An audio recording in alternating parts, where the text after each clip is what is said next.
kita banyak memiliki peringatan-peringatan besar, berarti kita akan selalu ketemu dengan umat. Kita akan selalu berkomunikasi dengan umat. Kita akan selalu berinteraksi dengan umat. Memang Nahdlatul Ulama tidak pun jauh daripada umat.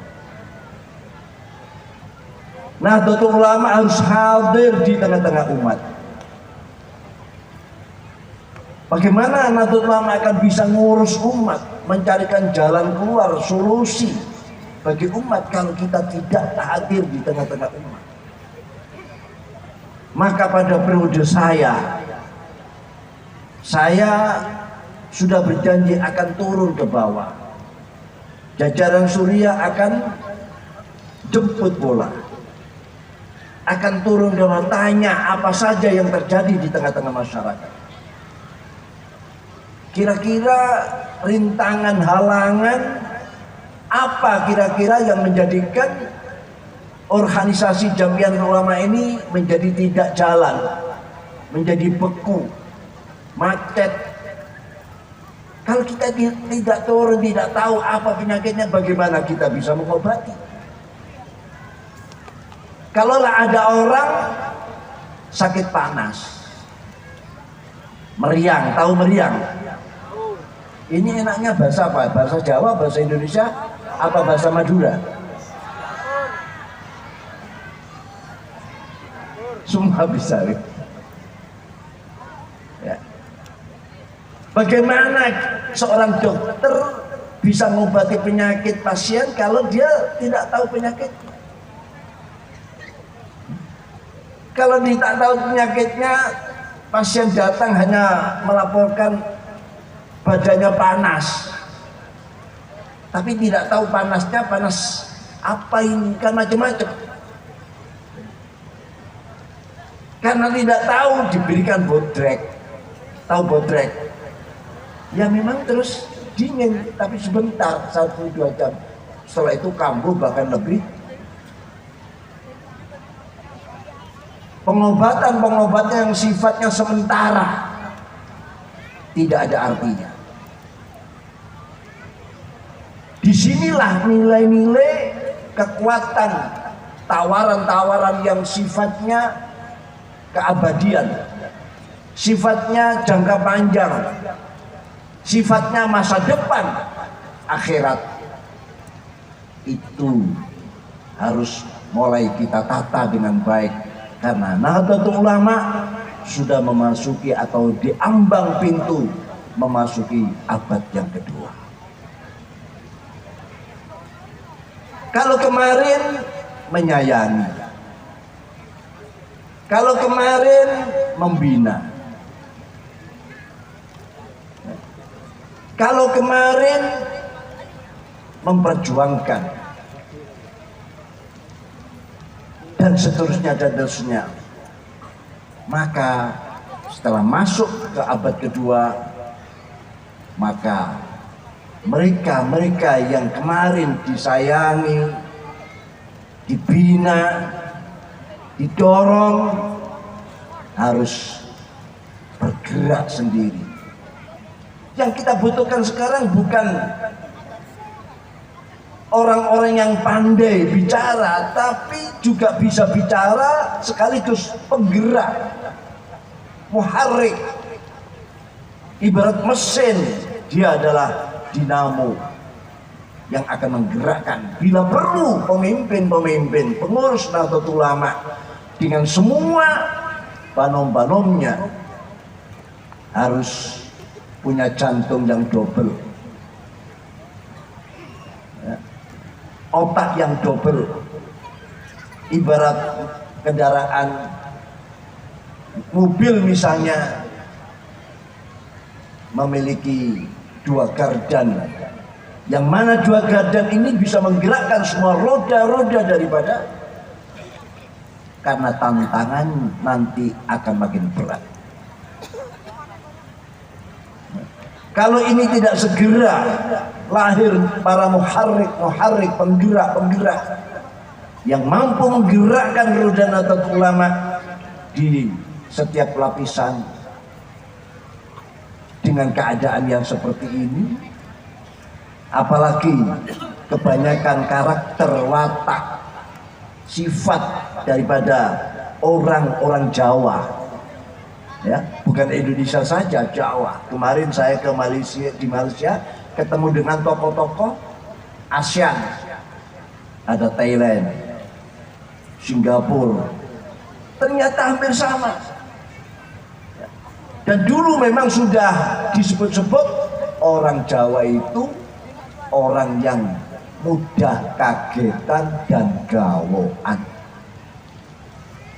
Mudah kagetan dan gawo. Apa artinya kaget itu? Takjub, heran. Gawo, ya seperti orang desa itu, ya, melihat sesuatu yang baru dia kaget, gawo. Model-model seperti karakter semacam ini akan mudah dipengaruhi oleh orang. Kebesaran Nahdlatul Ulama yang diperkirakan sekarang sudah mencapai kurang lebih 170 juta warga. Karena dari 85 atau 86% rakyat Indonesia adalah Muslim. Ibu-ibu kemana Bu? Kemana? Belum selesai Bu. Barokahnya nanti kalau sudah didoai. Barokahnya 1 abad. Berkah sekali. Menyongsong kelahiran semangat baru, ya, abad yang kedua. Kita mulai take off di situ, tinggal landas di situ. Kita sabar, insya Allah berkahnya luar biasa.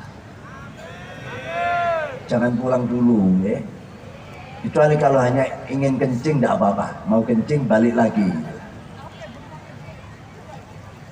Saya ini tadi sebut-sebut sudah payah, 7 hari belum ketemu ibunya anak-anak. Ya, tadi bicara di Winsi, di Unmul, sekarang di sini belum istirahat. Ya, karena doa panjenengan semuanya, berkah panjenengan semuanya. Jadi penyakit yang sekarang harus mulai kita obati, yang berat di situasi era disruption. Ini bahasa Inggris, bahasa Maduranya, disruption. Era yang tidak menentu, era tepatnya sebuah pergantian, perubahan, yang mana hasil produk anak bangsa, apakah itu berupa teknologi, masih layak dan manfaat, digunakan tiba-tiba diganti, digusur dengan kekuatan yang luar biasa, dan ini akan terus berulang. Sehingga kita ini belum selesai memahami satu hasil produk ini, sudah digantikan oleh produk-produk yang lain. Kalau sudah karakternya orang kagetan dan gawoan belum selesai, belum sembuh, ya, lalu diserbu dengan hal yang lain, makin, ya, penyakitnya itu makin kuat. Gerudak-geruduknya ini loh. Para bapak, para ibu hadirat rahmatullah, ini yang harus kita, memang tidak frontal, ya, sedikit demi sedikit lah. Ya. Karena apa? Karena sekarang ini berita-berita hoax atau hoax ini sudah menjadi landasan utama mengalahkan berita Al-Quran, berita Al-Hadis, bahkan jauh-jauhnya para masyayikh. Orang mudah mencurigai hanya karena nemu berita di tengah jalan, ya, hanya karena melihat sepintas sepotong daripada sebuah berita ini sudah diviralkan. Semua berebut memviralkan. Semua berebut untuk menjadi orang yang agar dianggap tidak ketinggalan zaman. Ya. Berita hoax atau hoax ini sudah ada sejak dahulu. Bahkan awal-awal Islam datang, di saat para sahabat hijrah ke Habasyah, ya, yang dipimpin oleh Sayyidina Hamzah, paman Rasulullah, Sayyidina Ja'far, paman Rasulullah Sallallahu Alaihi Wasallam, terjadi berita hoax. Disebutkan kota Mekah sudah masuk Islam semuanya. Oleh karena itu pulanglah hai muhajirin Habasyah, orang yang hijrah ke Habasyah, pulang. Selesai sudah, aman kota Mekah. Ini berita yang beredar. Akhirnya pulanglah para muhajirin. Ternyata itu berita hoax. Begitu pulang ditangkap semua, dianiaya. Ini berita hoax. Memang menjadi senjata ampuh bagi orang-orang lain. Bagaimana peristiwa perang Uhud? Rasulullah Sallallahu Alaihi Wasallam diberitakan wafat, terbunuh di perang Uhud. Ya. Akhirnya bagaimana bala tentara Islam yang saat itu sudah memegang kendali, sudah memenangkan, tinggal satu langkah, tiba-tiba ada berita Rasulullah terbunuh, Rasulullah terbunuh. Kocar kacirlah, kebetulan ada Khalid bin Walid sebelum masuk Islam, ya, menyerang dari belakang, makin kuat masalah. Walaupun pada akhirnya tetap dimenangkan oleh Islam. Tapi berita ini, oleh karena itu di era kita memasuki abad kedua nanti, yang namanya berita hoax mudah percaya tanpa klarifikasi, tanpa tabayyun, ini harus mulai ditinggalkan. Kekuatan kita Nahdlatul Ulama ada pada pusaka tabayyun. Kalau panjenengan mendengar, oh PB ini begini, begitu, begini, kalau ingin tahu tanya ke PJ. PJ tidak tahu tanya ke PW, PW tidak tahu tanya ke PB. Bukan langsung kita belum apa-apa sudah memviralkan. Ini kekalahan sebelum kita berjuang. Disebutkan warga yang jumlahnya besar terbesar seluruh dunia. Karena 85 atau 6% itu umat Islam. Dari 86% warga Indonesia yang tidak kurang dari 270 sekian juta, 85 atau 86 juta, itu masih lebih di atas 200 juta. Dari 200, katakan 240 juta, 75%-nya adalah mereka yang mengaku sebagai warga Nahdlatul Ulama. Ya, kalau kita jumlah secara kasaran 75% dari 140 tidak kurang daripada 170 sampai 180 juta. Betul-betul umat yang terbesar. Tidak ada organisasi di dunia mempunyai jumlah anggota sebesar daripada Nahdlatul Ulama. Berarti Nahdlatul Ulama itu jamiah keagamaan yang terbesar, bukan hanya di dunia tapi juga sampai di akhirat. Bagaimana tidak sampai di akhirat? Nahdlatul Ulama itu kalau ada warga NU yang meninggal dunia tidak dicoret dari keanggotaan. Bahkan di Lailatul Istimah mereka diumumkan, warga kita, anggota kita kemarin meninggal dunia, mari kita bacakan suratul Fatihah. Mereka masih dianggap anggota. Ya, mari kita tahlilkan di Lailatul Istimah. Nyebut saudara-saudara sebelum dia sebut sebagai anggota, tidak ada. mereka meninggal dunia dicoret dari mudah. Kalau ini dihitung betul, yang betul-betul terbesar dunia dan akhirat. Yang hidup saja sudah sedikit. Ini kebanggaan bagi panjenengan. Ini bisyarah dari Allah. Allah menutupkan, melulutkan, mentaklif hati kita semua. Organisasi yang baru lahir tiba-tiba menjadi seperti begitu bongsor, jumbo, mengalahkan organisasi yang lain dari segi jumlah. Tapi segi jumlah itu kalau tidak dimanage dengan baik, tidak mendapatkan pengarahan yang baik, para pemimpin, para pengurus tidak turun ke bawah memberikan pengarahan, maka kebesaran itu pun justru kita akan kecewa.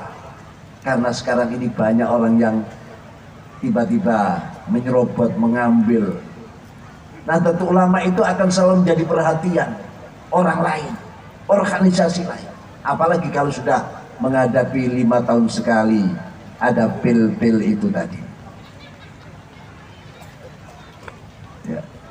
Kalau sudah menghadapi pil-pil itu muncul manusia-manusia yang menganggap dirinya pemimpin masa depan.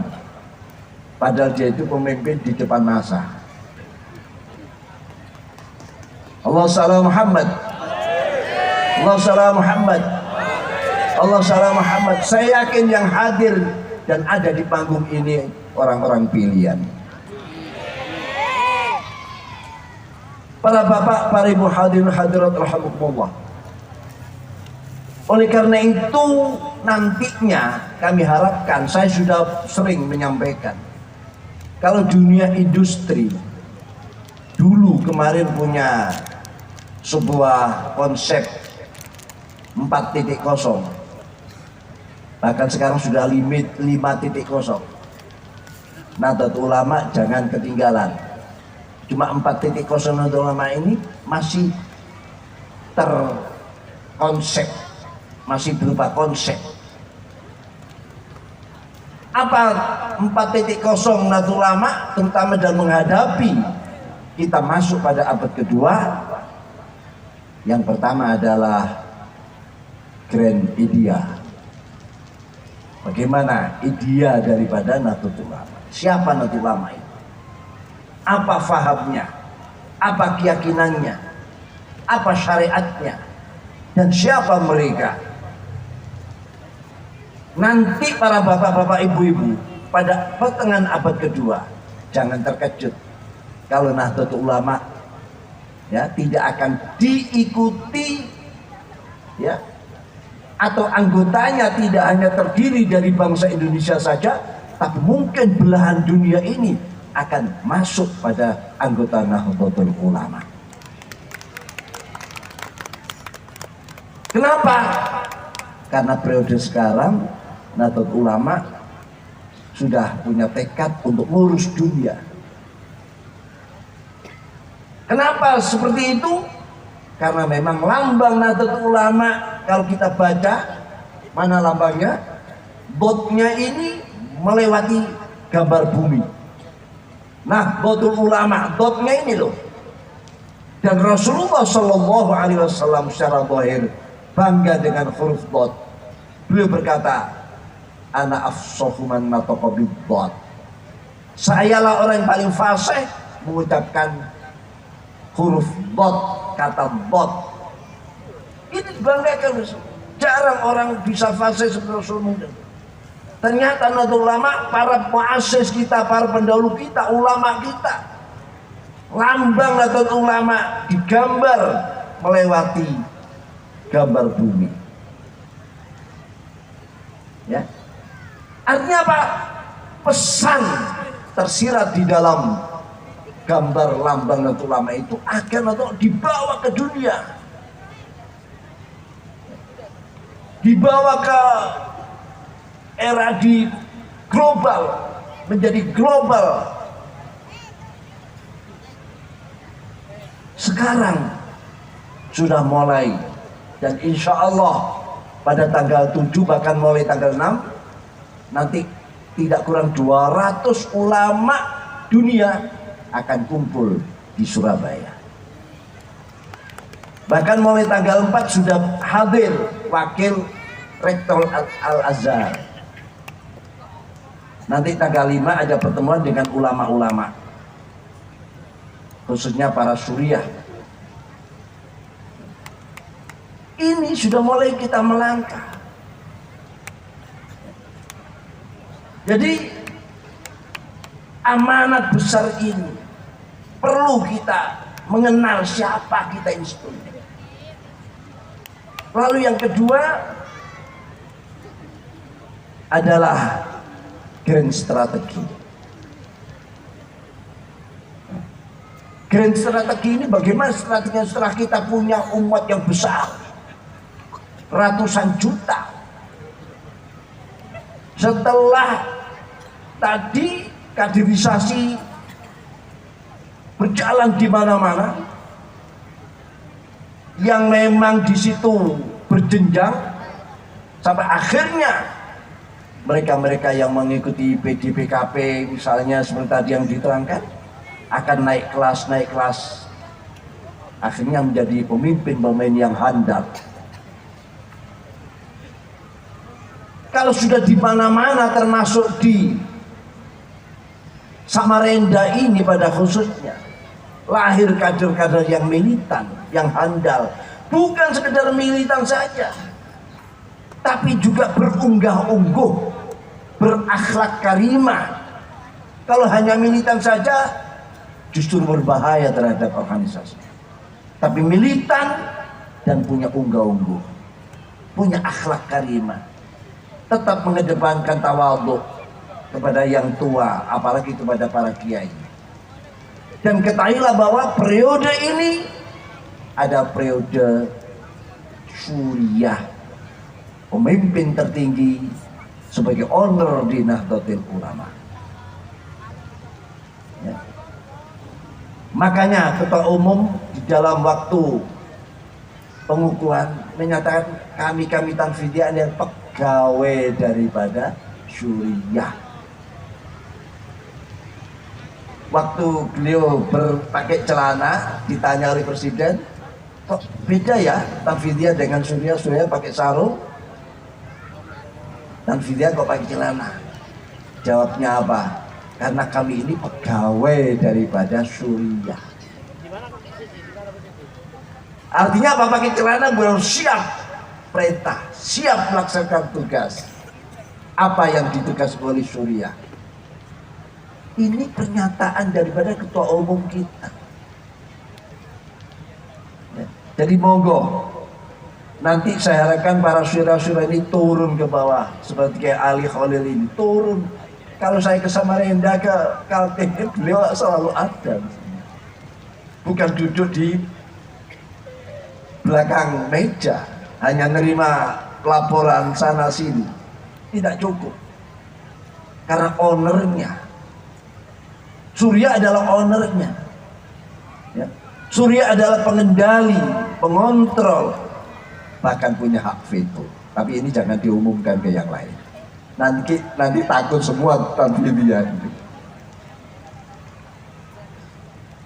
Para bapak, para ibu hadirin hadirat rahimakumullah jam. Ini kira-kira ngerti apa anda ini yang ada di depan-depan ini? Paham bu? Banggalah bu, panjenengan kok ditakdirkan menjadi warga Nahdlatul. Bangga. Sekarang orang belum masuk anggota Nahdlatul Ulama, belum punya kartu, belum hanya tetangganya Nahdlatul, sudah bangga. Saya ini tetangganya Nahdlatul Ulama. Saya ini tetangganya orang NU, itu bangga. Bahkan kenal dengan orang NU saja sekarang bangga. Ini anugerah dari Allah Subhanahu wa Ta'ala. Jangan sampai anugerah yang besar ini justru menjadi sebuah malapetaka bagi kita semua. Oleh karena itu, gali ilmu. Ya, gali pemahaman yang benar. Apalagi sebentar lagi tahun 2035 puncaknya bonus demografi. Ya, sebuah hadiah untuk bangsa Indonesia. Apa bonus demografi? Yaitu pada saatnya usia yang usia yang tangkas bekerja, usia yang memang masih sangat energik, usia kerja yang akan dialami pada tahun 2035 sebagai puncaknya mencapai 70-75%. Usia produktif pada tahun 2035 akan mencapai. Kalau usia produktif ini betul-betul pada 2035 yang mencapai 75% katakan, berarti akan melahirkan impian-impian, lamunan-lamunan. Wah, nanti hidup pada tahun 2035 akan sejahtera. Kenapa? Karena 70% sampai 75% usia produktif. Sudah sulit mencari orang melarat, orang miskin. Ini akan melewati Indonesia. Sekarang sudah mulai merangkak naik usia produktif ini. Usia-usia seperti saya, usia langka, ini sudah menjadi minoritas. 15 ke bawah, 70, 66 ke atas, ini menjadi manusia langka. Yang ada mulai usia 16 sampai 65.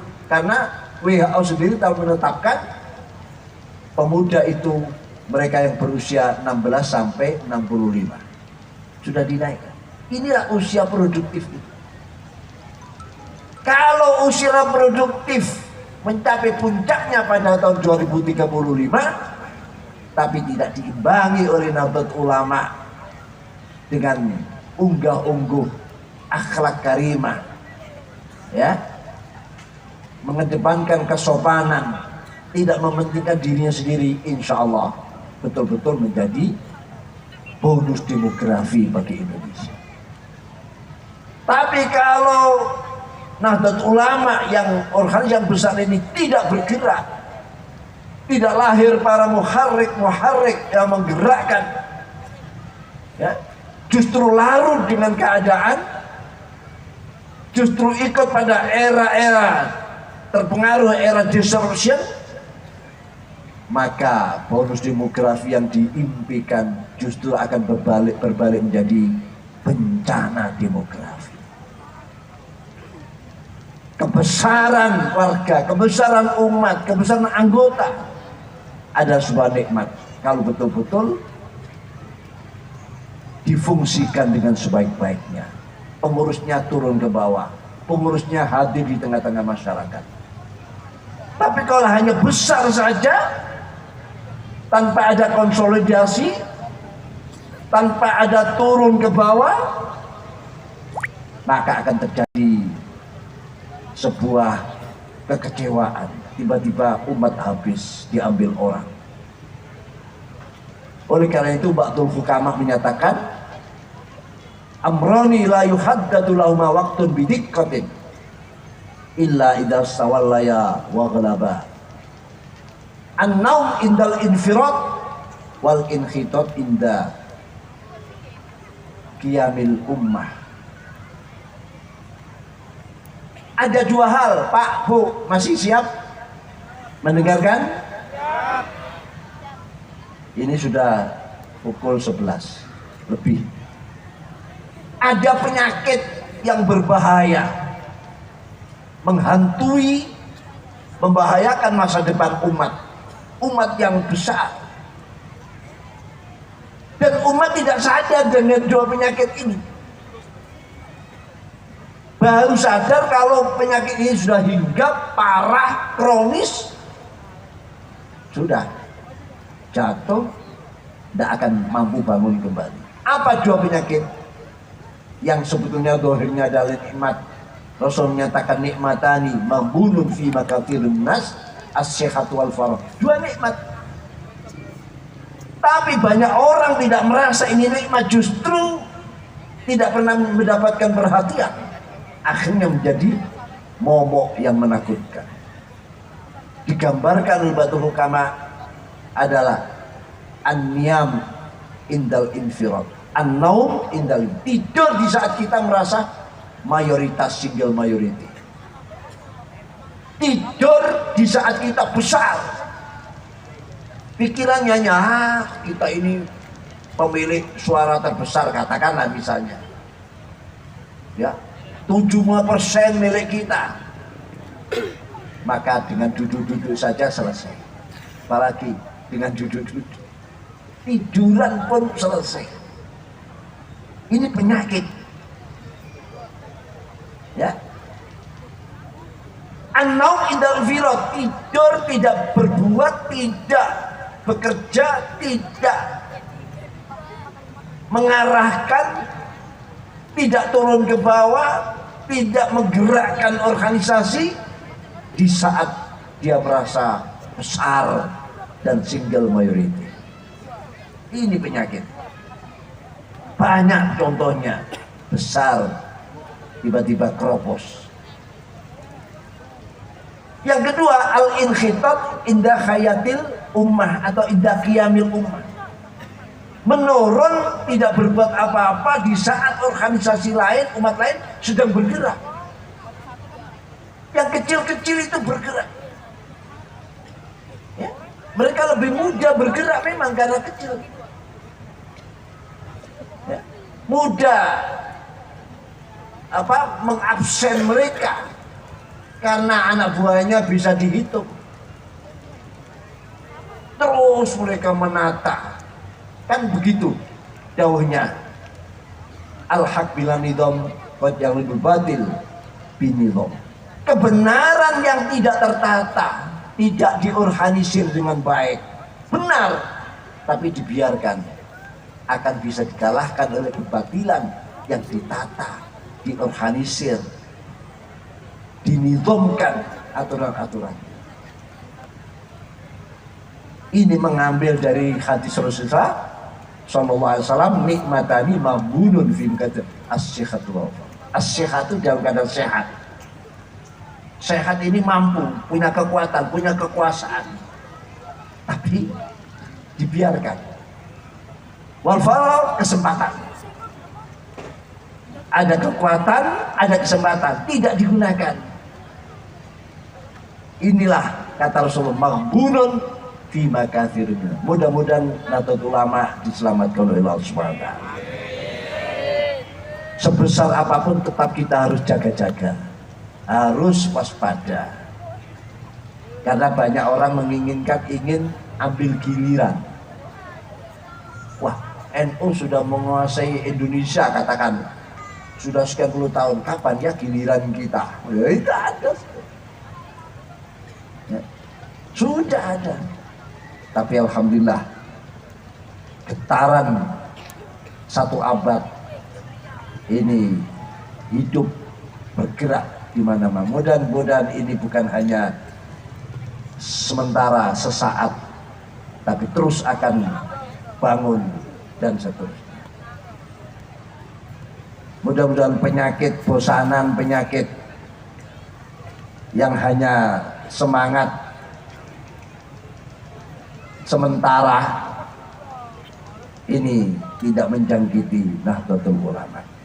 Mari kita syukuri Nahdlatul Ulama, karena Nahdlatul Ulama lah sebuah organisasi yang memang menginginkan untuk mempraktekkan secara persis ajaran-ajaran Islam yang begitu luas. Bahkan mungkin di negara-negara Timur Tengah diturunkan Islam itu masa kini lain dengan masa lalu, mungkin sudah lenyap, mungkin sudah tergusur. Tapi Indonesia, alhamdulillah. Maka bersatulah, hai warga Indonesia, galang persatuan, galang kerukunan, jangan terjadi, jangan mudah terkecoh dengan orang-orang yang ingin menyulut kemarahan, mudah mengucapkan, menuduh kafir, menuduh musyrik, membid'ah-bid'ahkan amaliyah kita dan sebagainya, lalu kita tanggapi dengan marah. Anggap saja mereka ini belum Islam secara kafah, belum mempelajari Islam secara keseluruhan, perlu diberikan penjelasan. Insya Allah dengan model-model yang seperti ini, model-model Wali Songo, itulah akhirnya Islam di Indonesia menjadi nikmat yang besar, menjadi organisasi yang terbesar seperti ini. Bapak-bapak, ibu-ibu, dengan kesabaran zaman malam ini, ya, duduk tidak bergeser, bahkan saya lihat tidak ada yang manggut-manggut mulai tadi. Ternyata semuanya itu tegak, bukan manggut-manggut mendengarkan, tapi manggut-manggut tertidur. Masa diberikan penjelasan ada yang membuka mulutnya, tapi saya lihat ceria semua, saya lihat semangat semua. Alhamdulillah, tidak berkurang. Mudah-mudahan Allah memberkahi kehidupan kita, memberkahi usia kita, memberkahi rizki kita, menjadikan rumah tangga kita sakinah, mawaddah, warahmah. Rizki kita rizki yang barakah.